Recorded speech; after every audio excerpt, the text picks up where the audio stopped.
And welcome to the Unwelcome Podcast. I'm your host, Mark Owsley, and I just wanted to come on and do stream, a quick stream to explain something to you. Did you know that your local school probably has, especially if you're talking about here in Norman, Oklahoma, probably has equity detectives? Do you know what an equity detective is? Let me tell you. So, your Department of DEI, which, by the way, in Norman, is no longer called DEI department. The head of DEI, Stephanie Williams, is now the student services coordinator, the student services director. So they've changed the name, but I'm telling you, everything is exactly the same. Okay. But I'm going to highlight that for just a moment, and I'm going to do this fairly quick. It's not going to be a long podcast, not a long stream, but I'm going to do things like this every now and then, just pop on and give you some information as I find it. But so if you like my channel, like what I'm doing, please like and subscribe to my channel. That would be awesome.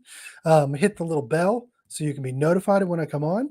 And that is a great way to support me. You can also find me on Spotify, on my regular podcast on Spotify.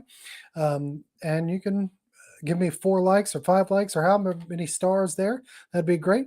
This is, like I said, this is going to be a quick one. And I'm just going to show you a couple of things. So DEI enforces the CRT queer theory ideology by weaponizing teachers against each other. Just keep that in mind. What it does is it turns other teachers into a Politburo about ways you have to act that involve adopting a certain ilk of politics, which is always leaning left, really left, and always involves activism. So for the teacher that quit yesterday or this last week that I did that video on and exposed how the media is helping her lie, all of that was planned. I guarantee it was all planned. And I'm going to show you exactly the connection to prove that it was planned today. You ready? Okay, so the first thing we're going to start with is work. So right here, I need to make it so you can see it. Okay, so this is the Norman Public Schools Diversity, Equity, and Inclusion page. Okay, now, hold on, I got to fix something here so I can make it to where I can see it. Now, this is Stephanie Williams. Seems like a fine person, seems very nice. Okay, but she explains what the Diversity and Equity Council and all of that means. Okay, and then, oh goodness. Okay, and going down here, she talks about site equity champions. Okay, so here are your site equity champions, right? And there's a picture and they all look great. But it says each site will have a lead equity champion who serves on the Diversity and Equity Council. So every site, meaning every school, will have this person. Okay, by the way, this is set up just like the FBI sets up their diversity councils. Each site has a coordinator. Each site reports to the main body, and every coordinator at each site is in charge of making sure that everybody follows the political ideology as laid out by the Diversity, Equity, and Inclusion Director. Okay, so it's literally a commissar unit. Okay, and I'm gonna again, nothing I'm saying is not provable through their own words and through their own connections. So, but she says the equity champion serves as a professional staff member within the building, tasked with the additional role to work collaboratively with site leadership to create and sustain a learning environment that supports equity. Equity meaning equal outcomes, okay, manufactured usually through discriminating against one group against the other. It's the only way. Actually, Ibram Kendi says the only remedy to racist discrimination is anti-racist discrimination. Okay, and that's the only mechanism to create equity is discrimination. So what she's talking about here is discrimination against one student over the other to create equity of outcomes whenever that may be. See, the thing about this is it can't really be tracked. It's because every year you graduate a new set of kids.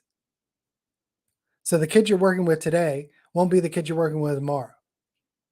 You see the grift? You see the inherent flaw in this system? If it were making equal outcomes for what? Huh? Is it okay? Everybody has to get the same level of grades? Impossible, right? But she says that this role will work collaboratively with their site leadership, so their principals, their leadership to create and sustain learning, a learning environment that supports equity and diversity through the development of staff, enhancement, through the development of staff, enhancement of academic and personnel supports for all students, and the promotion of cultural enrichment and commitment to inclusion. Okay, so just a reminder, the legal definition of inclusion means that if you include one thing, it means by implicit rule, okay, that something else will be excluded.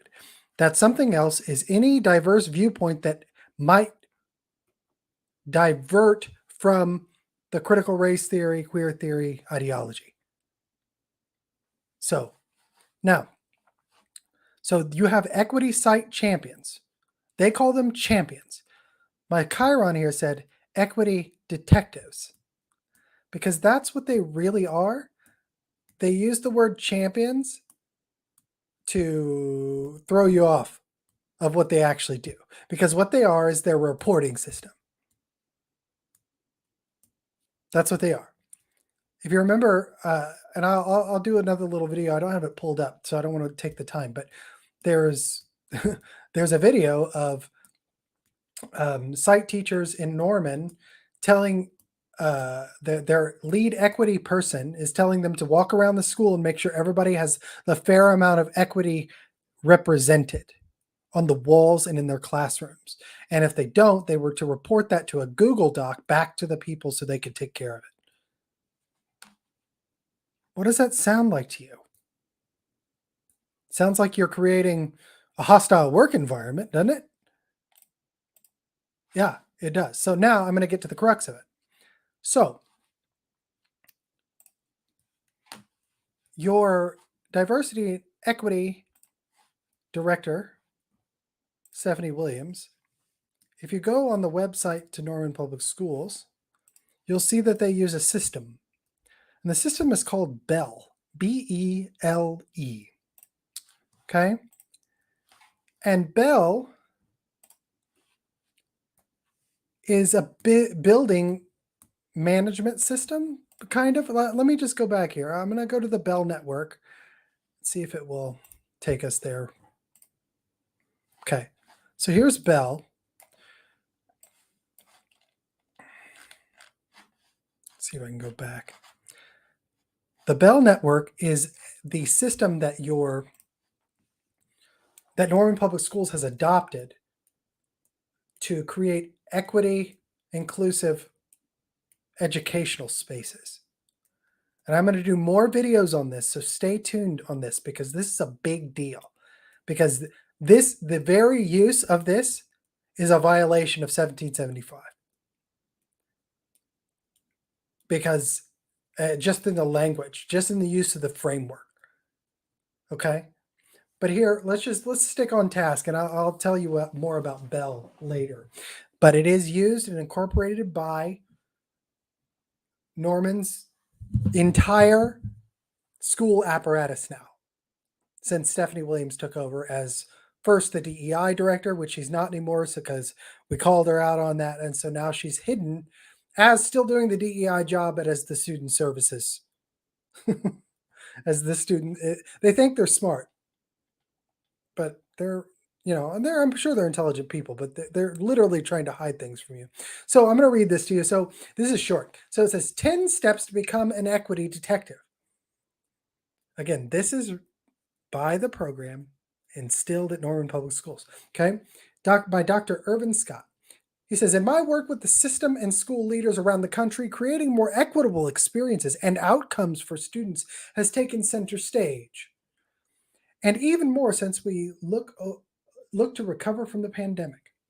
Identifying and exposing inequities in outcomes, identifying and exposing inequities in outcomes and experiences is a first step toward taking action that leads to long term change. Right? Okay, so there it is, equity of outcomes, because the opposite of equity is inequity. The opposite of inequity is equity. So identifying and exposing inequities in outcomes in order to create equity of outcomes and experiences is a first step toward taking action that leads to long-term change, right? The change that they're talking about is ridding the institution of anything that diverts of identity Marxist political theory. Just like with the teacher we talked about yesterday, to disagree with her politics is to disagree with her identity. And so therefore, she sees it as a personal affront, enough to do something drastic, like provide her students with a link to pornography in an effort to become a martyr for the system of what it is she's trying to fight.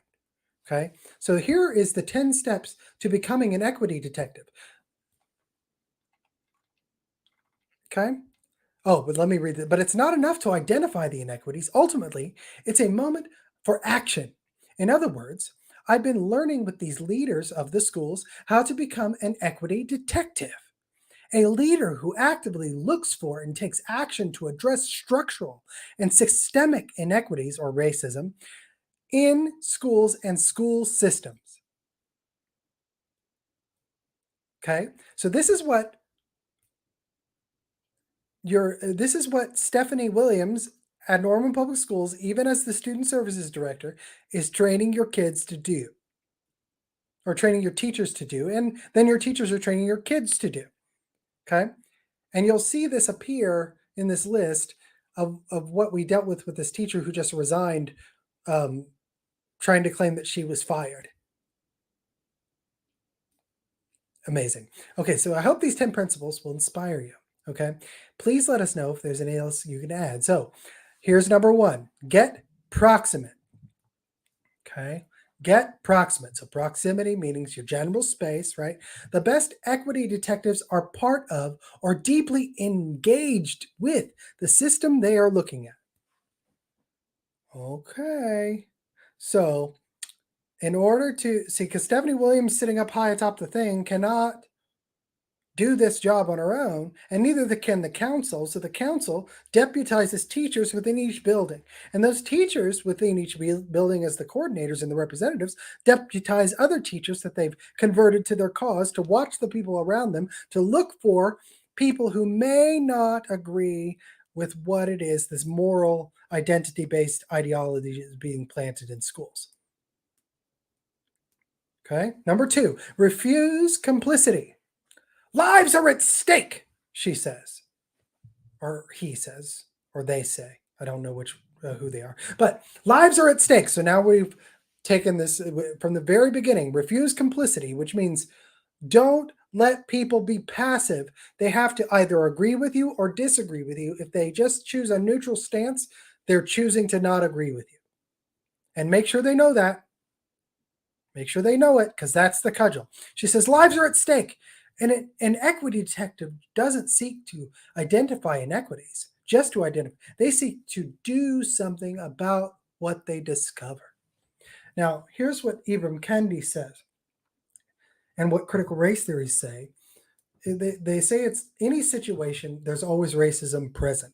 There's always discrimination present. There's always racism present. And so it's not up to the person who is an equity detective to determine whether racism was the cause for whatever given thing. It's to determine how it was. Okay? It's to determine how it was the cause. And so if you're required to find racism, you will. If that's what you are required to do as a purpose of your job, and it's something so subjective and something so ill-defined now, because racism is basically inequity of outcome, right? Any inequity of outcome is due to racism, okay? Then you will find it if you're required to. And then don't forget the N-word piece. Don't forget that you have to always self-cudgel. You can't just cudgel your peers. You always have to flagellate, right? Here's that point. Look inward. Equity detectives must be willing to acknowledge that they themselves may be unknowingly contributing to or benefiting from inequities. So here's the point.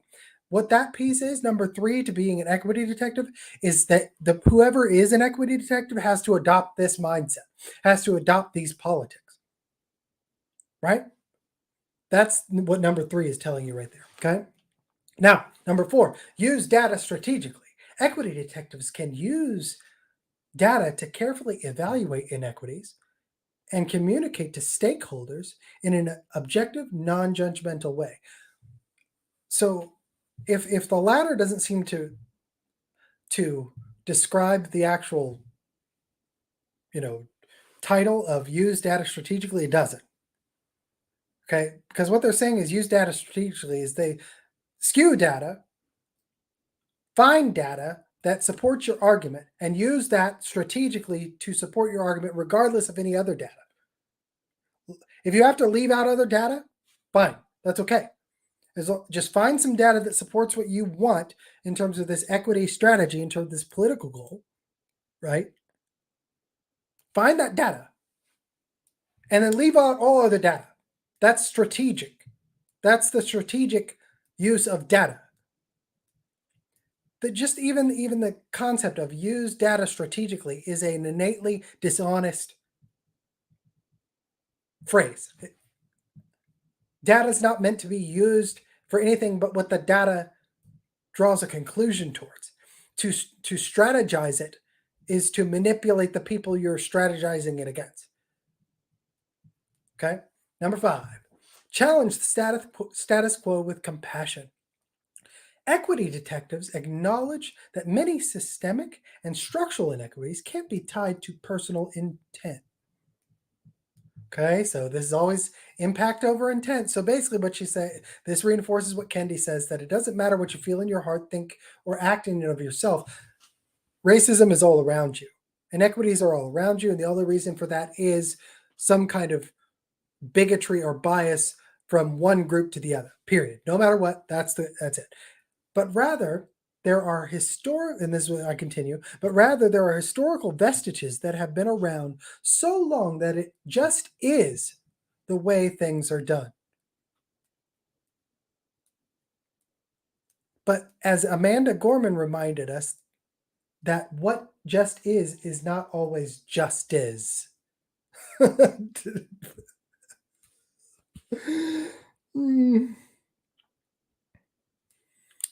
It's such blatant propaganda. It's not even. Okay. This goes with the data piece. You challenge the status quo with the use of strategic data that you've left context out of just to push a political goal, even if what you're pushing isn't objectively true or real. And that's justice, ladies and gentlemen. Justice. Avoid the blame game. Equity detectives look for inequities without an accusatory mode towards others. Not true. But they must be prepared to listen to those who are the beneficiaries of inequities. So we've got 2 competing statements. Okay? So basically what they're saying is do your best to blame those who are beneficiaries of inequities. Make them feel bad about that, but don't do it in an accusatory way. Basically, don't come out and say it's because they're white, or because they're a male, or because they're a white female, or because they're conservative, or because they're a black conservative, or because they're anybody else that doesn't hold these specific politics, right?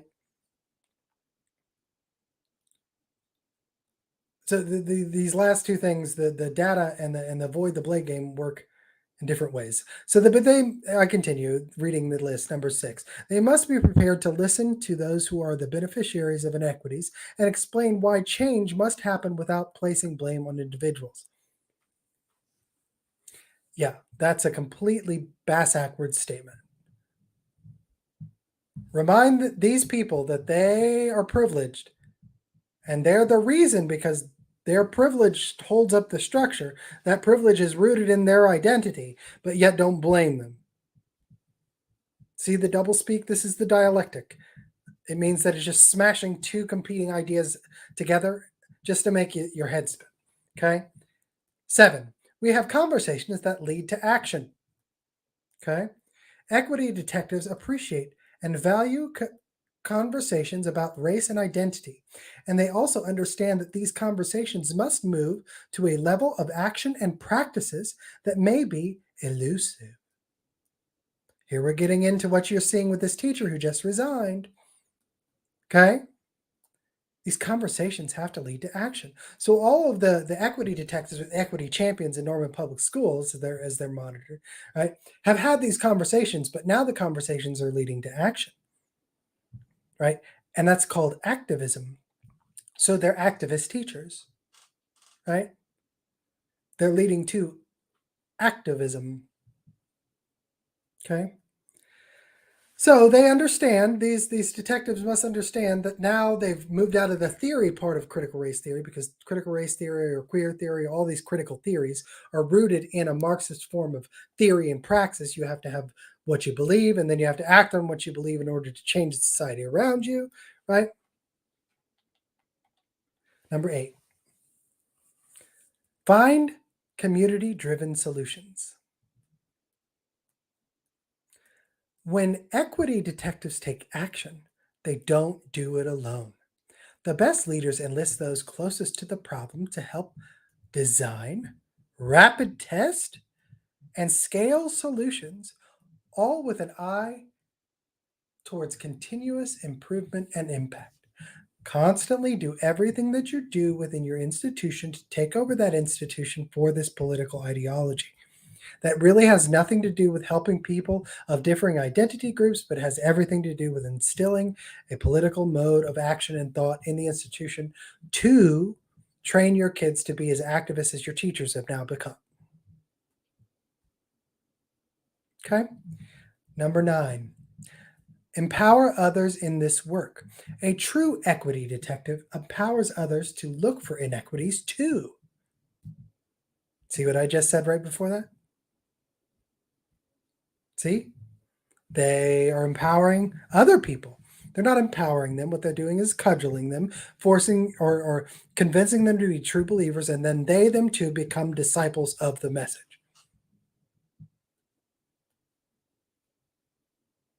This is diversity, equity, and inclusion.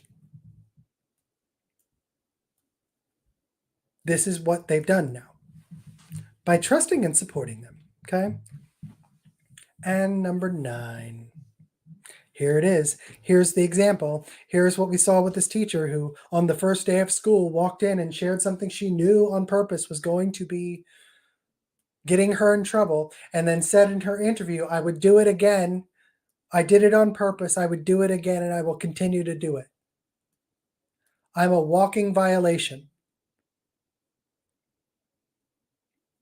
Get into good trouble. Now, they use John Lewis here. They use John Lewis. They misuse John Lewis. But it's the same kind of mode of operation. In the words of the late Congressman John Lewis, equity detectives must gather the courage to get into good trouble if necessary. There is no more worthy cause than the pursuit of equity and justice. So that teacher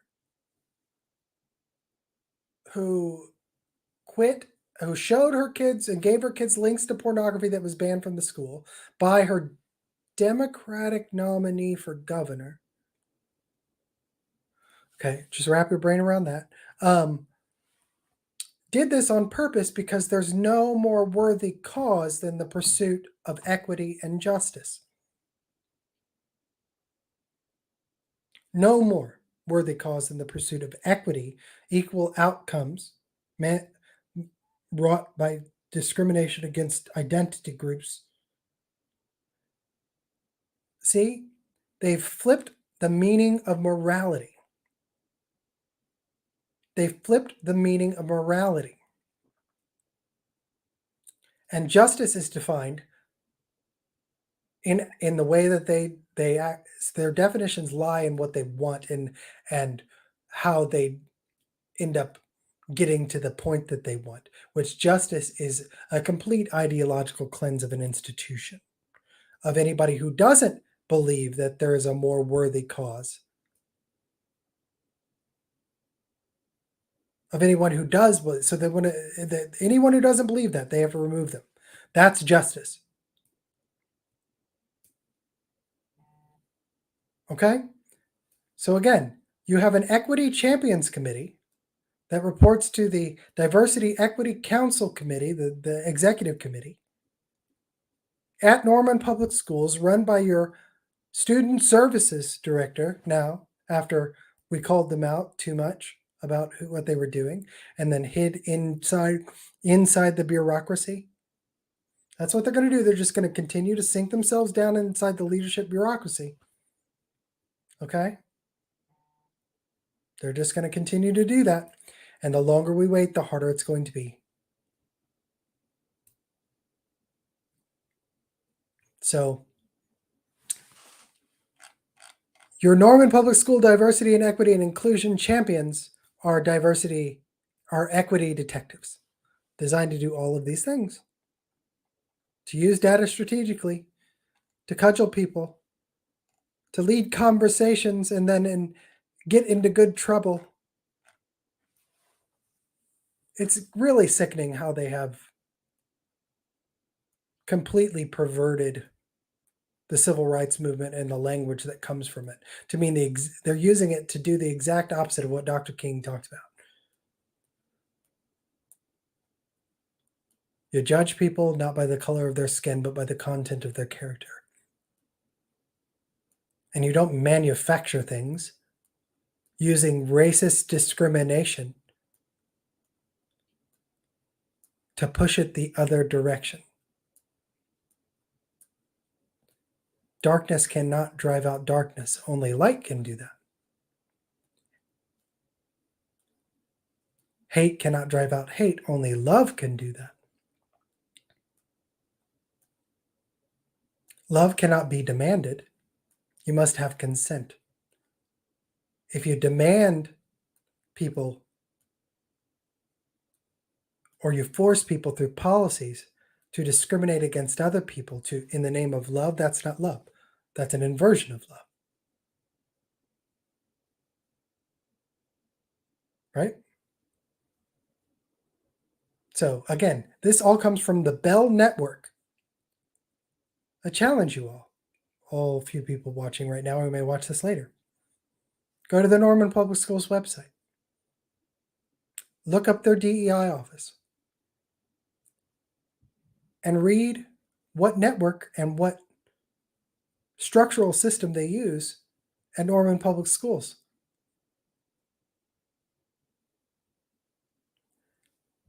And for anybody who may be watching, I've already screenshot all of it.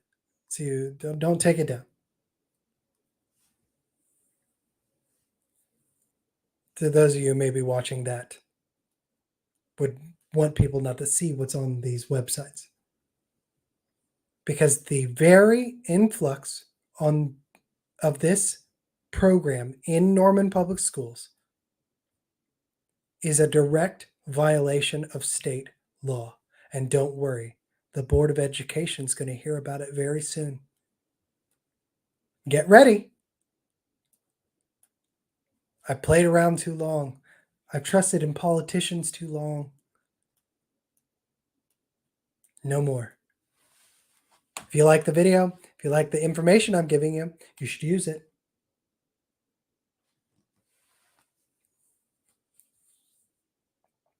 But hey, thanks Odie, the Boston Terrier, for subbing my channel. I will say this, I've had a giant influx of subs to my channel, like giant. And so I appreciate that. I went from roughly, I don't know, 900 subs to now 8,000 in the last week or so. So thanks for that. I appreciate it.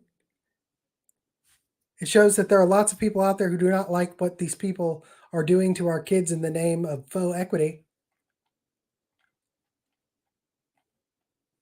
Yeah, Angela, I'm gonna throw this up here. Angela, let me just take this down. So Angela, I feel sorry for them too. I feel sorry for them too. And here's the thing: it's the teachers that get terrified too. It's the teachers that get terrified.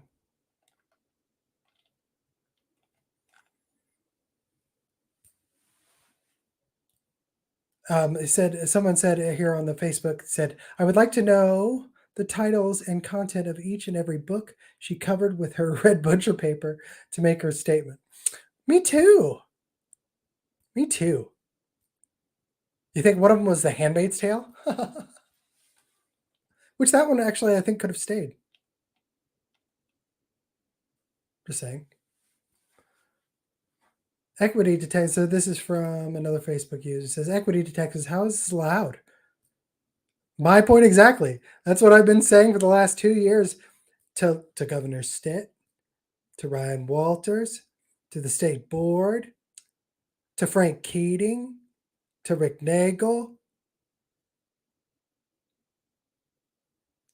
to probably every single legislator that you can think of at some point.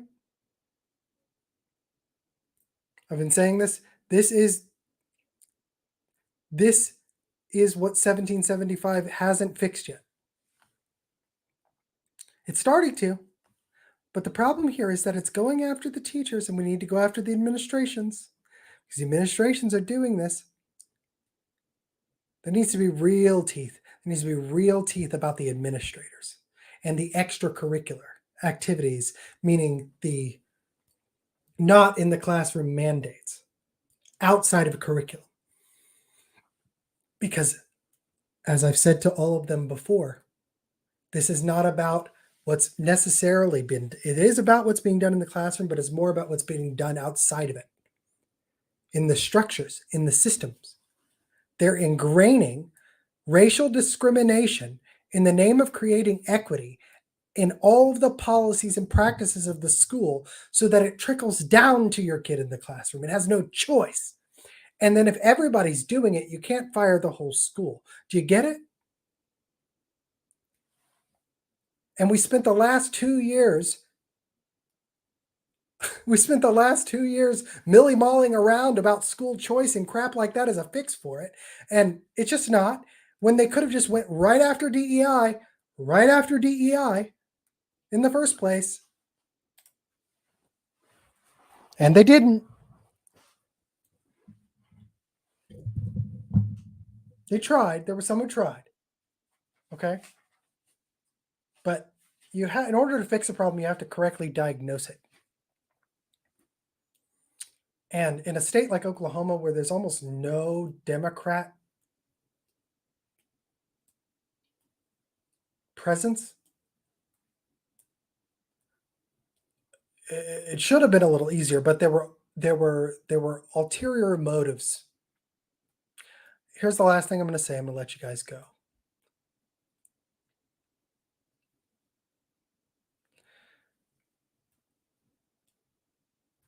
People, especially politicians, and again, y'all saw how hard I came out for Ryan. I think he's doing a good job. Appreciated his video today. But politicians have a tendency to have one agenda, and this across the board, regardless. And it really does apply to all of them at some level, practically so.